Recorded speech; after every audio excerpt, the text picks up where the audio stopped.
আসসালামু আলাইকুম। আজ শেয়ার করছি কাঁচা আমের জেলি আচার, যেটা কিনা তৈরি করতে মাত্র 10 মিনিট সময় লাগে আর খেতেও অসম্ভব মজার। বাচ্চা বড় সবাই কিন্তু এই আচারটি অনেক পছন্দ করে। চলুন কিভাবে তৈরি করছি দেখে নিই। প্রথমে একটা কড়াইয়ে আমি এখানে 2 কাপ মেজারমেন্ট কাপের 2 কাপ চিনি দিয়ে দিলাম। অবশ্যই আম যদি বেশি টক থাকে সেই ক্ষেত্রে চিনির পরিমাণ বাড়িয়ে দিতে হবে। আর এখানে পানি দিচ্ছি 1 কাপ। যখন একটু বলক চলে আসবে তখন এর মাঝে দিয়ে দিব দারুচিনি আর এলাচ।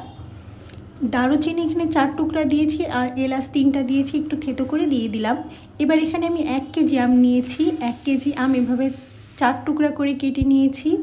আর চুলার জাল মিডিয়াম টু হাই রেখে কিছু সময় জাল করে নিব।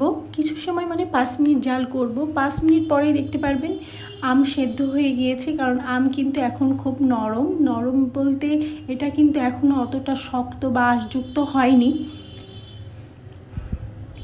দেখতে পাচ্ছেন প্রায় 5 মিনিট জাল করে নিয়েছি।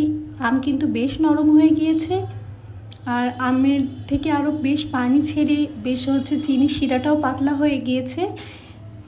এবার অনবরত নেড়ে এটা পাতলা করে একটা ঘন করে নিতে হবে। এটা এমন পাতলা থাকবে না। আম যখন পুরো সেদ্ধ হয়ে যাবে, শিরার সাথে মিশে যাবে, তবে এটা কিন্তু ঘন হয়ে যাবে।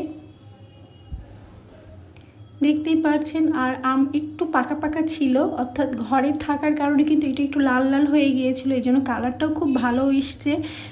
এখানে কোনো ফুড কালার ব্যবহার করিনি।